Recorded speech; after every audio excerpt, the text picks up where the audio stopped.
Good morning. Welcome to Cedars Unitarian Universalist Church. My name is Brian Baker, and I am the worship associate for our virtual service today alongside our minister, Zachary Vinson.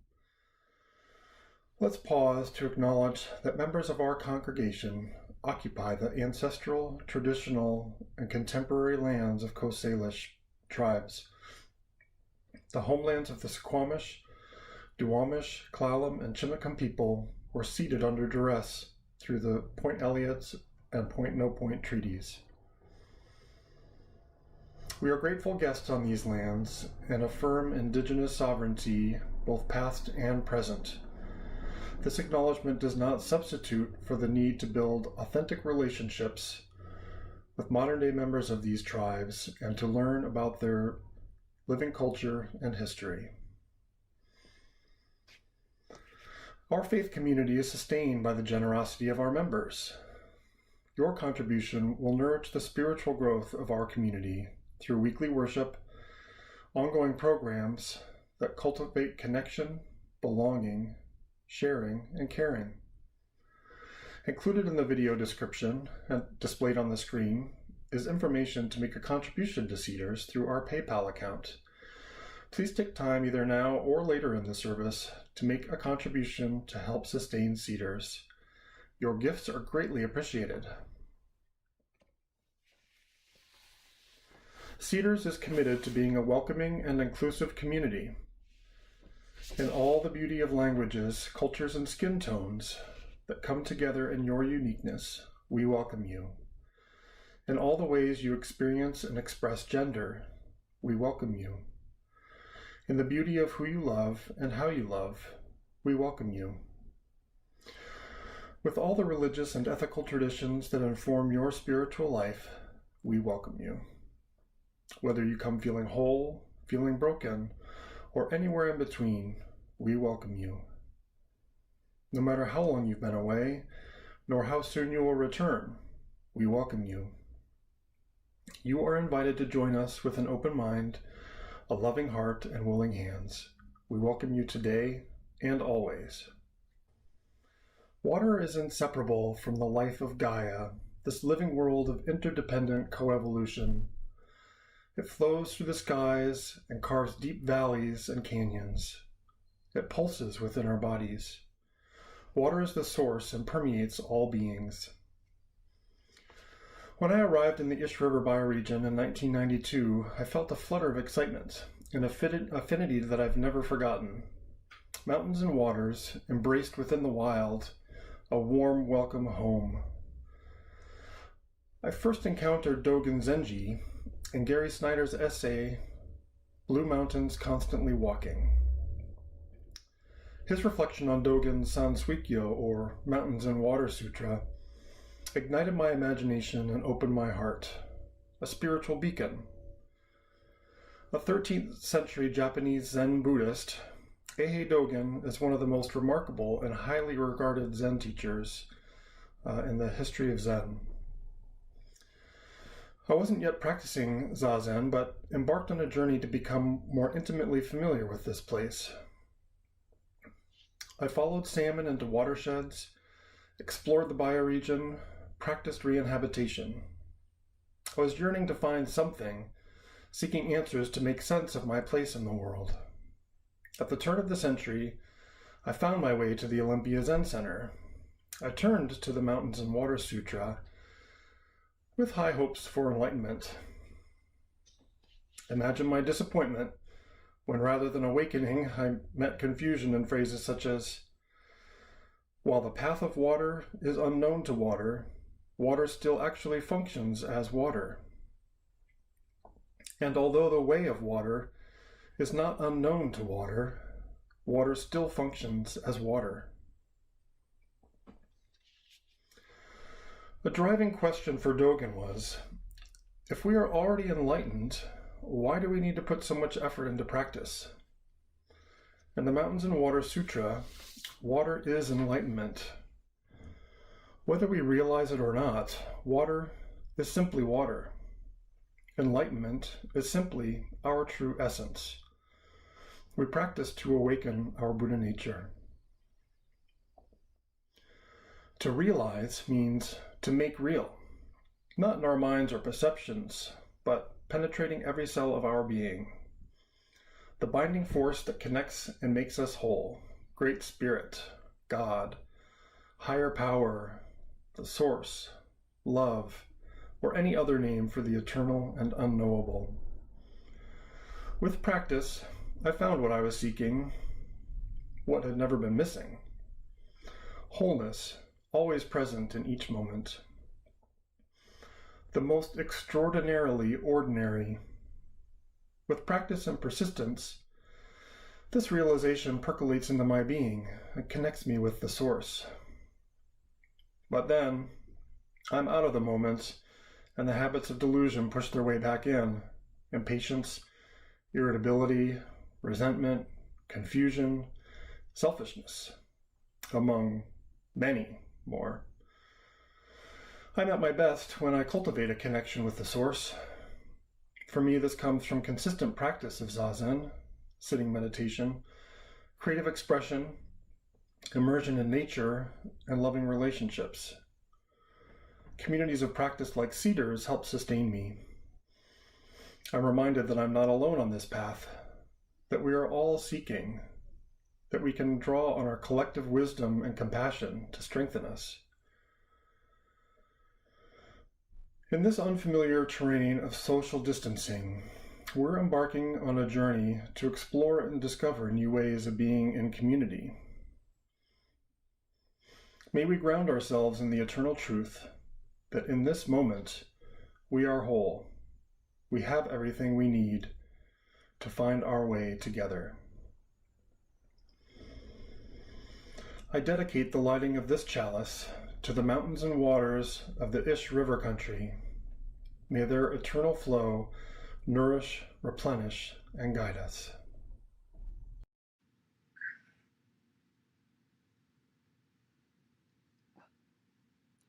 As we come together to worship, we remind ourselves to treat all people kindly because they are our brothers and sisters, to take good care of the earth because it is our home, and to live lives full of love and goodness because that is how we will all become the best that we can be.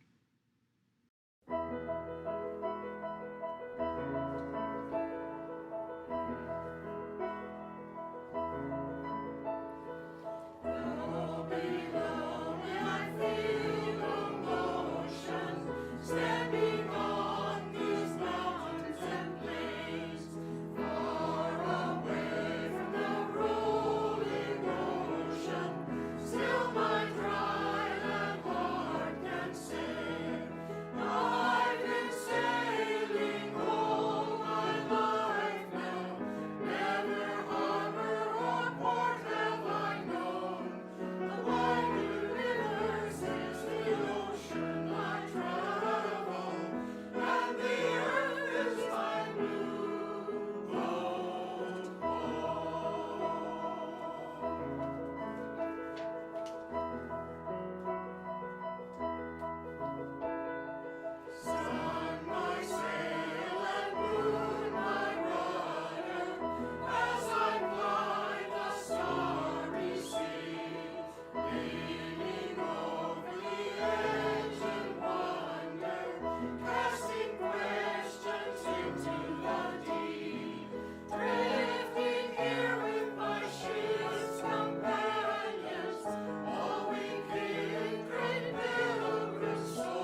Earlier in Brian's chalice dedication, he used a phrase that I want to just pause and call to our mind. And that phrase is Ish River Country. Ish River Country. This was a phrase that I first encountered while reading the poetry of poet Robert Sund. And Robert used this term, Ish River Country, to describe the bioregion that we are living in here in Kitsap County, this Puget Sound or Salish Sea region. This was the term that Sund used to describe this inland sea region, Ish River Country.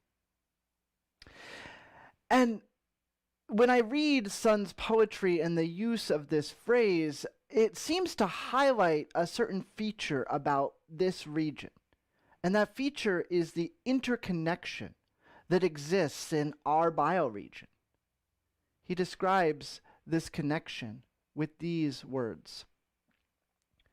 Like breath, like mist rising from a hillside, Duwamish, Snohomish, Duwamish, Samish, Snohomish, Skycomish, all the Ish rivers. I live in Ish River Country, between two mountain ranges, where many rivers run down to an inland sea. And so, as we come together into this space of worship, may these words inspire in us a deeper connection to the waters, land, and air that sustain us, and call us into a deeper sense of connection with ourselves, one another, and the whole of creation. Come, let us worship together.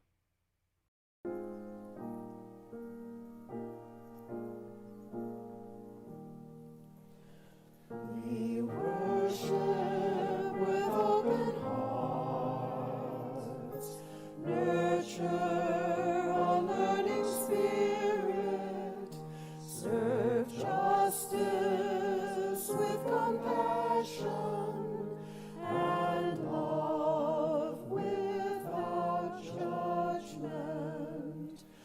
We worship with open hearts, nurture a learning spirit, serve justice with compassion, and love without judgment. We worship with open hearts, nurture a learning spirit, serve justice with compassion, and love without judgment.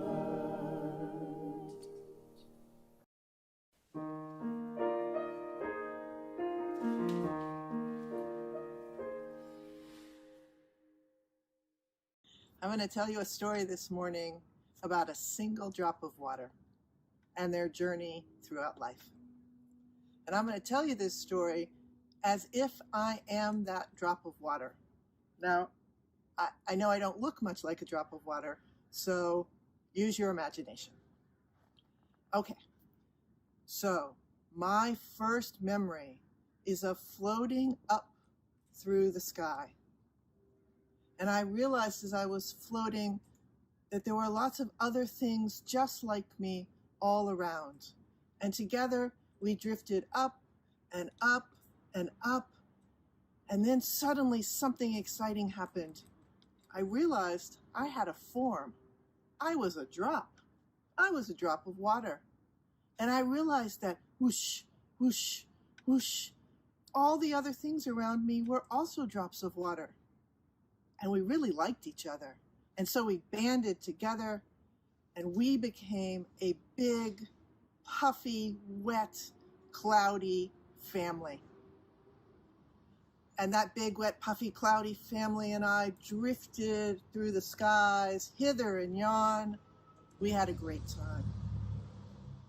But then something unexpected happened, and we started to come apart. And I could feel myself as a drop again. And more than that, I was falling. I was falling fast. And friends, I have to tell you, that part was exciting. I was falling down out of the sky, and that was great. But as I was falling, I started thinking, and I started worrying, and I started wondering, what about my big cloudy family? Was I going to be alone? Was this my new form? So I fell, and I thought, and I worried, and I fell, and I thought, and I worried, and then, splat! I landed on the ground. And everything around me was green and very wet. But I didn't see my friends. And then something happened. I started sinking. I sank and I sank and I sank into the ground, and it was dark and it was cold and I was lonely and nervous. Where were my friends? They were all gone. And then I fell some more, and do you know what happened? I hit something hard, and I had fallen between a rock and a hard place.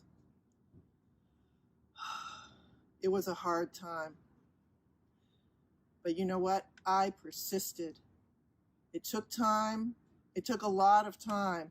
But I made my way through that rock and out the other side. And when I got through the rock, I found a whole bunch of other drops that had also made it through the rock and the hard place. And they told me stories, amazing stories. One water drop told me about how they had been on a leaf that had been eaten by a deer, and well, you can imagine the rest of that part. And another one told me they had been part of a mighty storm. And I heard story after story, and again, we decided to band together. We decided to band together and call ourselves a stream. And so we began to flow together underground, our tiny little stream, gathering new drops as we went, until suddenly we were above ground and we could see the sun. And there were other streams, and we banded together with those other streams until we were a mighty river. And do you know what mighty rivers do? They rush. And so part of that mighty river, we rushed into something even bigger. One of the elder drops called it an ocean. And we tumbled into that ocean, and that is where I live now, in a gigantic ocean surrounded by other drops. And we get new friends all the time. Rain falls from the sky, and we celebrate them. And also, some of us leave. We go back up into the air, and we say goodbye. But because I've been on this journey, I have come to understand I'm not scared. I am not alone. I am always part of something bigger than I am as a single drop. Whether I'm part of a river or a tiny underground stream, whether I'm rain, even when I'm trapped between a rock and a hard place, I know that I am something much greater than myself. I am part of a whole. And that's my story. Thanks for listening.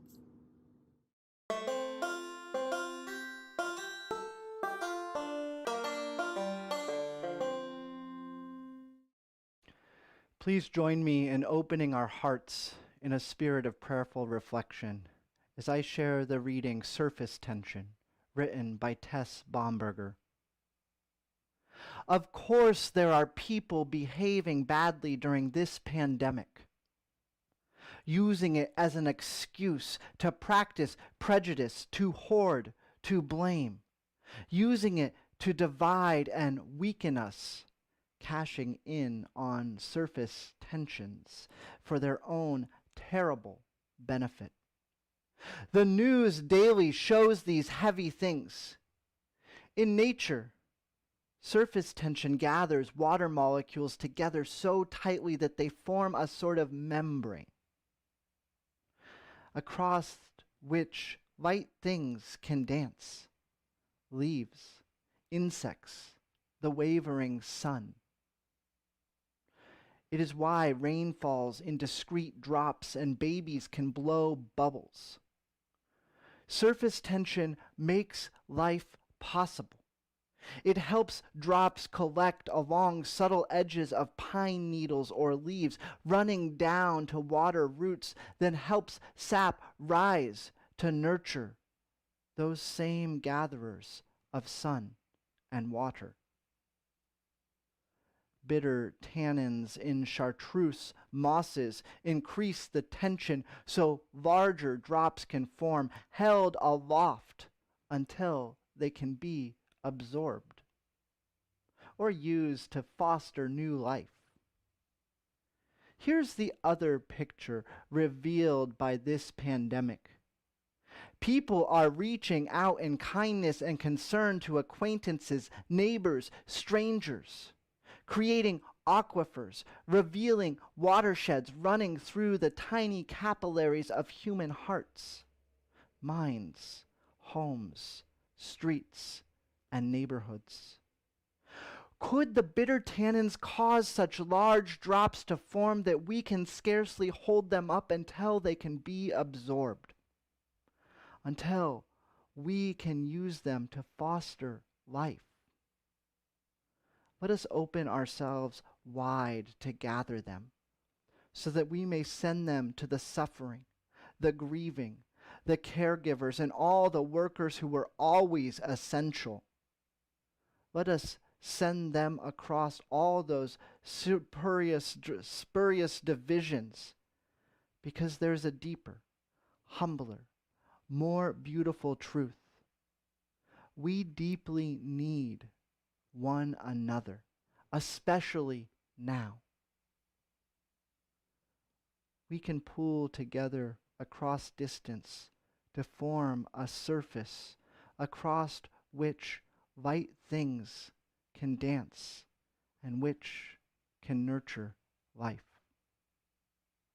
May this be our prayer this day and in the days ahead. May it be so. Amen.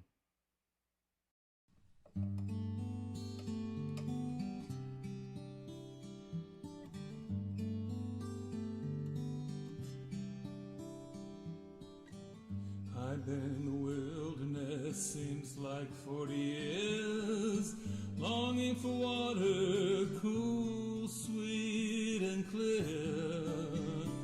I met a band of wanderers, they tell me it's near.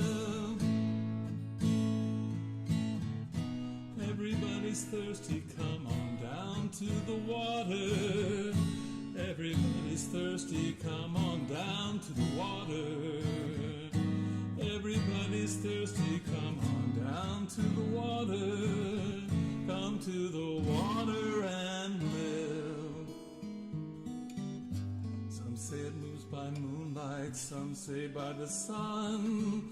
Some say it's been here since before time had begun. Some say it's many, others say it is one. Everybody's thirsty, come on down to the water. Everybody's thirsty, come on down to the water. Everybody's thirsty, come on down to the water. Come to the water and live. Men in robes will tell you that they own the stream. Just move yourself upriver, their power is a dream. You can hold a mouthful in a trembling hand, but if you make a fist, not a drop can remain. Everybody's thirsty, come on down to the water. Everybody's thirsty, come on down to the water. Everybody's thirsty, come on down to the water. Come to the water and live. It It doesn't matter with a bowl or a cup, with a glass or a bucket, you can lift it up. It doesn't matter if you feel all you think. When you are parched, all you have to do is ring. Everybody's thirsty, come on down to the water. Everybody's thirsty, come on down to the water. Everybody's thirsty, come on down to the water. Come to the water and live.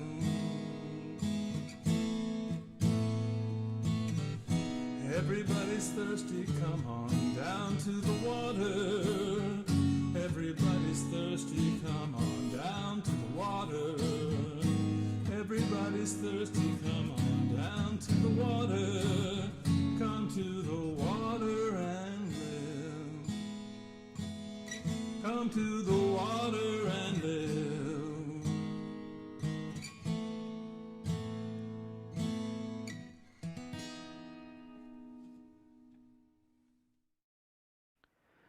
Water is pretty darn important. It's a substance that falls into that category of needs that we explored in last week's service. Life needs water. On the hierarchy we talked about, there's air, water, food, shelter, the need to be seen. This is one of those essential things that without water, life would not happen. Life needs water. That's why when scientists are probing the depths of space for signs of life, they look for trace amounts of water. Water is pretty darn important. And I believe that water also can offer us a lesson. In our call to worship earlier, I shared the words of the poem in which Robert Sun names our bioregion, Ish River Country. I'll share that poem again now so we can hold it in our minds together.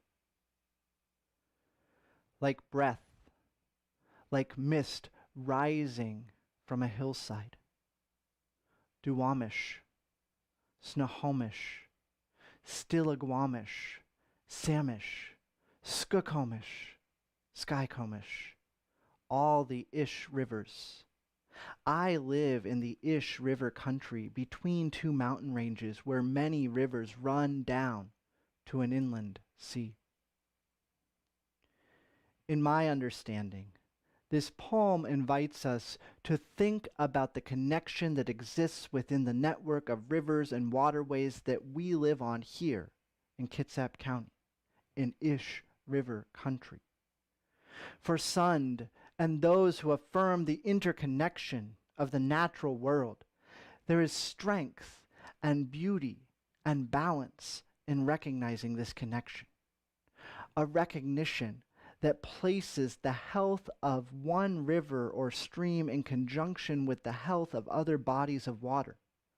After all the rivers run into the sea, and yet the sea is not full. And from the source that they flow, from the sea, they again are evaporated. These drops go up into the air only to make their way back down again. Just like in the story that Catherine shared with us earlier.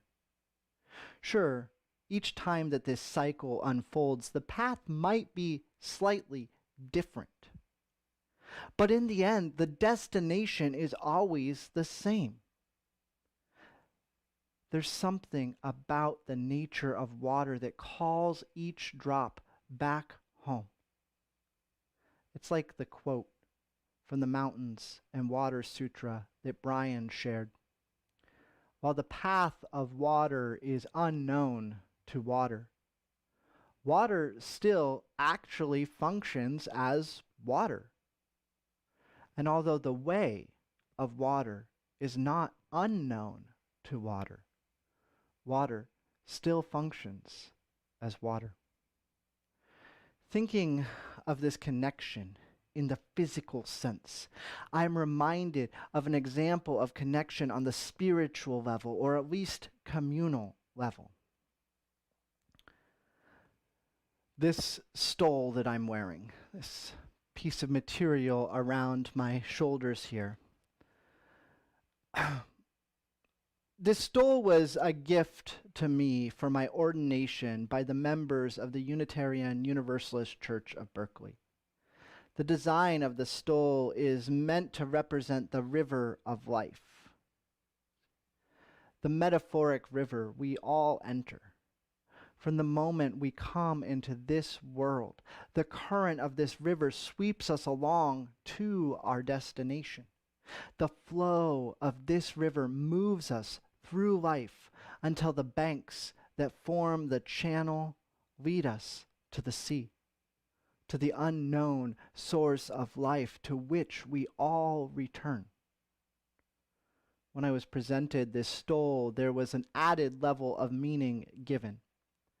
When the members of my ordination committee presented this stole and placed it over my shoulders, they explained how the design was meant to be a reminder of how the waters of the San Francisco Bay were connected to the waters here in Kitsap County, to the waters of the Salish Sea of Ish River country. It was a reminder that somehow, despite the distance that exists between us, this physical distance, a relationship still exists between me and this congregation that ordained me. That there's something that despite distance, we still were connected. All this talk about connection and bridging the distance is nice, but I think we can only truly understand the importance of honoring such connection when we see examples of how such connection isn't honored. In another poem by Robert Sund, we're given a glimpse of what it is like when we lose this sense of connection. In the poem titled Warehouser, Sund writes, "Everyone knows about the rotten air in Everett, Washington. Everyone knows how the fish go belly up in the water, but this town is a text Warehouser can't seem to read. This is the book that will close over their frail wings and not open again." In this poem, we see an example of what happens when we lose this sense of connection and act without consideration for the whole of creation. When we do this, the air turns putrid, rotten, toxic. And when this happens, it's not just the air that is impacted. People, animals, water, the whole web of life is detrimentally impacted. We are living in a time when it is easy to start to lose our sense of connection. We are cut off from each other. Like a single drop of rain, we find ourselves out of the context of the whole. And yet, despite these feelings of isolation, in new and innovative ways, this community continues to be together, to somehow manifest that interconnected nature. Thinking of this reality, my mind can't help but alter the words of the Mountains and Water Sutra that Brian shared, replacing the word water with something else. Listen.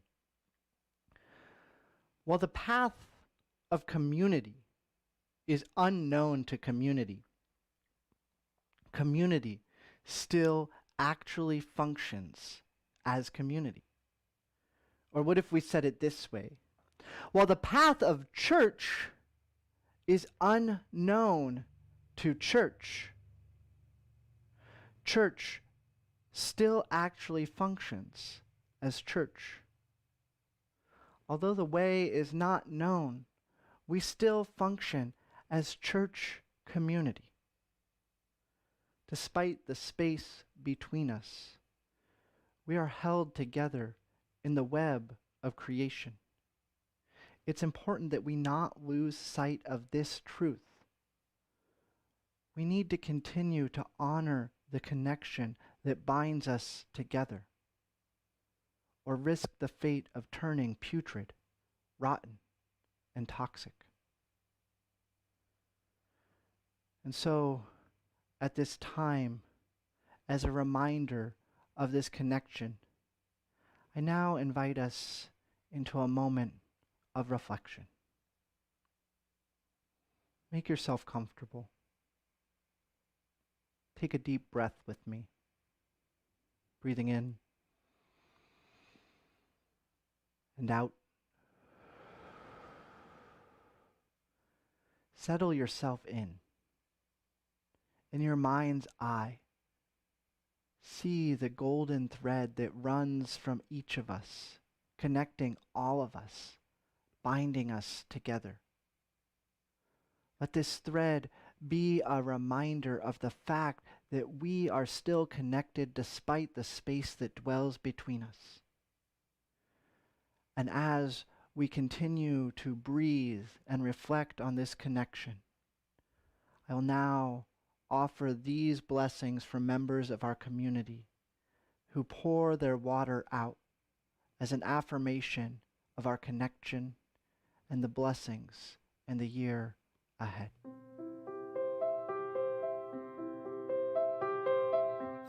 I pour water for possibilities in times of change and challenge.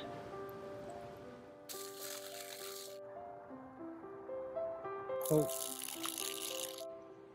Connection. Resilience.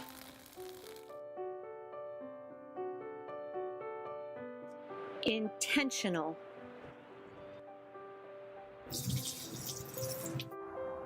Fearlessness. Power. Connection.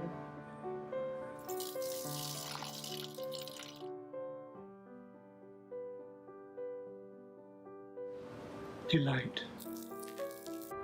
Nurturing. Wishing health for Cedars and everyone. And I'll wish for vitality on top of that, health for Cedars and everyone.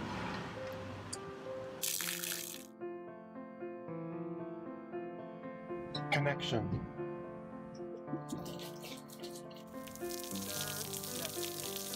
Hope. Readiness. Patience. New connections. Transformation. May this symbolic act of pouring out our waters be a reminder of the fact that we are all connected. And though it may seem like we're on our own separate journey at times in life, in the end, we all make our way back to the same source.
We extinguish this flame, but not the light of truth, the warmth of community, or the fire of commitment. These we carry in our hearts until we're together again. Our service this day has ended, but our service to one another and the world begins anew. May our time together be a reminder of the deep and abiding connection we share, despite the space that dwells between us. May it be so.